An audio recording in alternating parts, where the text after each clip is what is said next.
Hey kids, it's Mr. Bache. Today we're going to talk about revising your updated myth or legend, which is our current narrative writing assignment. I wanted to make sure I recorded this for you, especially for those kids who are going to miss Thursday because of the music field trip. So here, this should look familiar to you. This is our assignment sheet. We should have done steps 1, 2, and 3 already when we were in the library before spring break, learning about the elements of myth and legend, selecting a specific myth or legend as the basis of your narrative, and identifying the literary elements such as character, setting, and conflict in your selected myth or legend, so that number 4, you could decide on how you're going to update those literary elements. In other words, you're going to take the key parts of the story, the original myth or legend, and rework them so that they could exist in the present day. Now it's time to continue working on our drafts, and we need to make sure that we have a story that fits these elements right here. Now the first thing you will need to do is decide on a point of view for your story. You really have two options here. First person narrative, that's when you hear I did this, I did that. So the narrator is a main character in your story, is the main character of your story, and is telling the events that happened to him or her. So I went to the store, I fought the dragon, so on and so forth. Then there's third person, he, she, or it did that. So the narrator is not a main character. The narrator is simply telling a story that happened to other people. So he went to the store, he slew the dragon. So those are your options there. You need to make that decision early on. You also need to have at least 3 distinct characters in your story.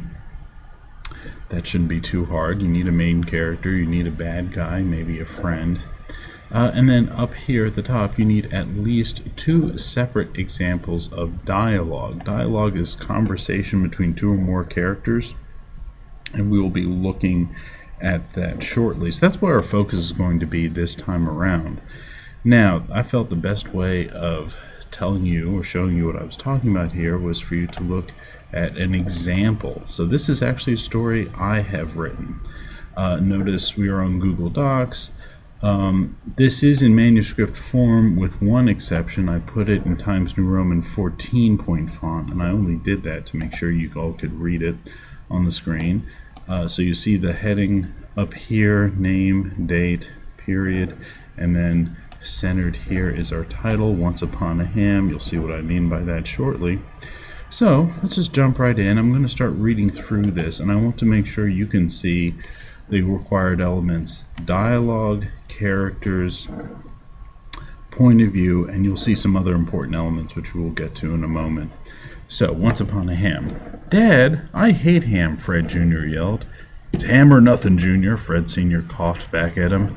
"Ham all the time? Come on, Dad, can't we eat something else for once?" "Boy," Fred Sr. responded after taking a moment to calm himself down, "you don't know how lucky you are." With that, Fred's father turned and left the kitchen. Little Fred stood in the middle of the faltering light, the afternoon sun dipping below the level of the dirty, chipped windowsills, and the poor illumination of the overhead light bulb with wires sticking out. Let the place burn down, Fred thought. At least it won't smell like ham. Fred Sr. ran Big Fred's Deli in downtown Pig Knuckle, Virginia, a shop that sold sandwiches and deli meat, or at least that's what it should have done, according to the broken sign. But Big Fred's only sold ham and ham sandwiches. Actually, ham and sandwich, because there was only one kind of sandwich Big Fred sold: ham and mustard on white. Still, it was pretty cheap, and so the shop kept going just on what it made from the lunch crowd, mostly guys swinging by in their work trucks. Otherwise, Big Fred, the only employee or owner of the place, made no money. It was just enough to pay the rent and buy the ham and mustard, but little more than that. So when it came time to eat, it was always ham. "You're never going to starve," Big Fred would say, if he ever felt like arguing with his son. He rarely did, though. Little Fred might starve, though, because he was just about at the end of his rope, and might not be able to choke down another ham slice. His dad would always fry them up nice, a little crispy on the edges, but though it might look good the first few times you saw it, even on Little Fred's old place — oh, that's not place, that should be plate. Gotta make changes or corrections when you say it. Old plate with the scratched up teddy bear pictures on it. After your 1 millionth helping, it was over. He couldn't enjoy the smell because ham and wood smoke was all he could smell anymore. Hey, Ham Hock. It was oops, another typo. Was what? See, you gotta catch these things. Is what little Fred would hear at school. While his classmates smelled like soap and laundry detergent, little Fred smelled like smoked ham. The worst teaser was Austin Taylor Morgan, who he had been stuck with in every single class since kindergarten. The same sarcastic greeting every day for 8 years of school, and even holidays if he could pull it off. Little Austin, with his perfect t-shirts that always had the same store brand name printed across the front, made to look old and worn straight off the rack. Meanwhile, Big and Little Fred wore old clothes that were really old. Each piece had at least one previous owner. All of their clothes smelled like wood smoke. You could boil the clothes in a pot with beans to make soup, but they would still smell. Little Fred slammed the back door by the kitchen as he charged out. He was standing in the middle of the yard, the old rickety door still vibrating on its rusty hinges when he realized he was not alone. "Good evening, Freddie. Everything all right?" came a creaky voice from over the fence. Little Fred took a breath before he answered. "I'm okay, Mr. Boswell," he sighed. "No, you're not, boy. What is it?" Mr. Boswell always sounded old and tired, but neither Big nor Little Fred had seen him before. He always stayed inside.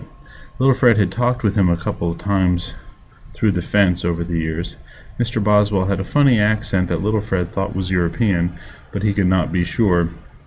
Little Fred had never left Pig-Knuckle in his whole life. "Same old thing. Ham for dinner." Mr. Boswell did not reply for a moment.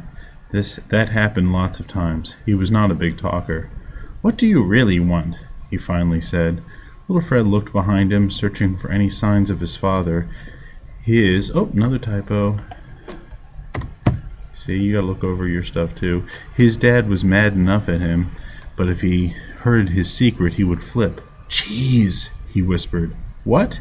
"Cheese," he said again, almost too loud. "I love cheese." It was true. At first, he would save up his money and go to the big grocery store that Austin Taylor Morgan's mom ran, the one with a real deli, and buy just a few slices of whichever cheese looked good, cheddar, Jack, Munster, Swiss, or anything. He would fit them in his ham sandwiches during lunch to break up the flavor. Soon cheese was all he could think about. He dreamed about it. He stayed up at night imagining a working fridge filled with Gouda, even smoked Gouda. "I see," Mr. Boswell said after another pause. "So that's what I have so far. Now, before I give away anything, notice what I've done here. First of all, do I have dialogue? Well, yes. Everything right here, we jump right in with dialogue right here with Little Fred and Big Fred having an argument over ham. So that's one example of dialogue. Then we have some description here, a little bit of explanation of Little Fred's situation and Big Fred's situation.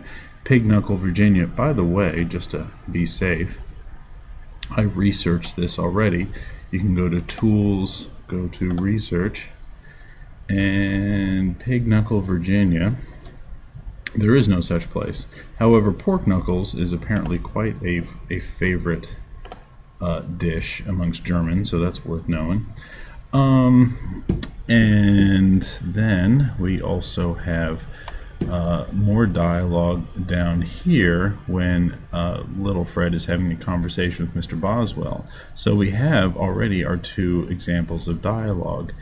Do we have three characters? Well, do we have at least, we have three characters already. We have Big Fred, we have Little Fred, we have some mention of Austin Taylor Morgan, who's going to be sort of our teaser, sort of our villain, we haven't met him yet, but he's there. And of course we have Mr. Boswell, who we've also spoken with. So we have our characters. Point of view, well, is it first person or third person? In this case, Fred is not telling the story. Neither of them are. We are learning about Fred from a third person. So this is third person. point of view. Of course, I could do first person point of view. In that case, it will be, Dad, I hate ham, I yelled. So you see the difference there. Now, any ideas what story I'm going to do here? Well, you don't really have too many clues, but what if I were to tell you that Mr. Boswell is going to tell him to be careful what he wishes for, and then when Fred Jr. wakes up the next morning, his bed is made of cheese, and then everything he starts to touch is made of cheese. That's right. Little Fred is going to become King Midas, and instead of everything he touches turning to gold, everything he touches is going to turn to cheese, which I think after a while is going to become both very smelly and very gooey as the summer rolls around. We'll see what happens. That's what I've got planned for my story. Hope this was helpful for you in explaining what we need to do with our stories. Please see me if you have any questions.